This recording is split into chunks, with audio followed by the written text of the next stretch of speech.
अस्सलाम वालेकुम। Asia 41 news के साथ मैं हूं आपकी मेजबान अमना अब्बास। खबर शामिल करते हैं जंग से। हमारे ब्यूरो चीफ राना मोहम्मद शाहिद के मुताबिक डिप्टी कमिश्नर अब्दुल्ला खुर्रम न्याजी की हिदायत पर असिस्टेंट कमिश्नर शोरकोट न्याज अहमद मुगल ने तहसील हेडक्वार्टर अस्पताल का तफसीली दौरा किया।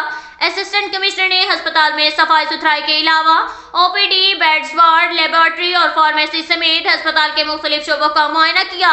उन्होंने ड्यूटी रूट्स के मुताबिक डॉक्टर स्टाफ की हाजिरी को भी चेक किया। असिस्टेंट कमिश्नर ने ज़ेरे इलाज मरीजों से इस्तफसार किया और अस्पताल में फराहम की जाने वाली तिब्बी सहूलियात के बारे में दरियाफ्त किया।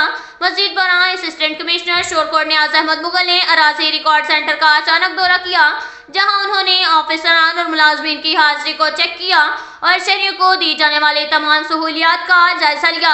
असिस्टेंट कमिश्नर ने अराजी रिकॉर्ड सेंटर में आए सालीन से सहूलियात के बारे में भी दरियाफ्त किया और मुतलका ऑफिसरान को हुक्म दिया कि अराजी रिकॉर्ड सेंटर में सालीन की सहूलत के लिए बेहतरीन सर्विसेज फराहमी को हर वक्त यकीनी बनाने जाए और इन्हें दरपेश मसाइल को तरजीही बुनियादों पर हल किया जाए।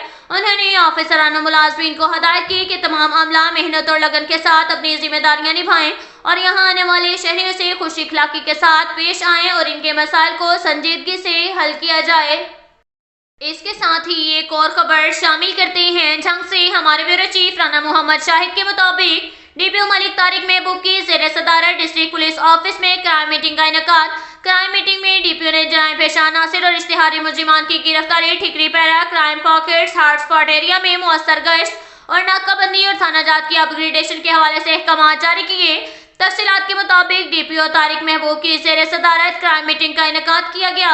मीटिंग में SP investigation Rahman Qadir Khan, DSP investigation, DSP legal, जुमला सर्कल ऑफिसरान, जुमला एसएचओस और इंचार्ज ब्रांचेस शरीक हुए। डीपीओ ने सर्कल और थाना की सतह पर क्राइम चार्ट और अमन अमान की सूरत हाल का तफसीली जायजा लिया। डीपीओ का कहना था कि जराइम की रोकथाम के लिए ठिकरी पैरा और चौकीदार निजाम को मॉनिटर किया जाए, नंबरदारान के साथ बाहमी राब्ते को मजीद बेहतर बनाया जाए, जराइम पेशा नासिर और इश्तिहारी मुजरिमान की गिरफ्तारी के लिए ऑपरेशंस में मजीद तेजी लाई जाए। सर्कल ऑफिसरान और एसएचओस क्राइम पॉकेट्स और हॉटस्पॉट एरिया में मौसर नाकाबंदी और गश्त को यकीनी बनाएं ताकि शहरियों में एहसास तहफ़्फ़ुज़ पैदा हो। डीपीओ का मज़ीद कहना था कि ज़ेरे तफ्तीश मुकदमात की तफ्तीश जल्द मुकम्मल की जाए और मुतासरीन को इंसाफ की बरवक्त फराहमी को यकीनी बनाया जाए। डीपीओ ने थाना जात की अपग्रेडेशन के हवाले से भी अहकाम जारी करते हुए कहा कि वज़ीर आला पंजाब और आईजी पंजाब के अवाम दोस्त विजन के मुताबिक मज़ीद थाना जात को जदीद तर्ज पर बनाया जा रहा है। स्पेशल इन्वेस्टिगेशन पुलिस स्टेशन में अपग्रेडेशन को मुकम्मल करने के हवाले से तमाम इंतजामात को हतमी शक्ल दी जाए। मजीद उनका ये कहना था कि सालीन की बरवक्त दादरसी को यकीनी बनाकर यह साबित किया जाए कि आप उनके हकीकी गमख्वार हैं। शहरियों के साथ हद तक अमेर सलूक को बर्दाश्त नहीं किया जाएगा। फराइज में गफलत, कोताही और बदउनवानी की किसी सूरत में महकमाना एहतसाबी कार्रवाई अमल में लाई जाएगी। अब तक के लिए इतना ही काफ़ी है। मिलते हैं अगले बुलेटिन में, हमारे साथ रहिएगा। अल्लाह।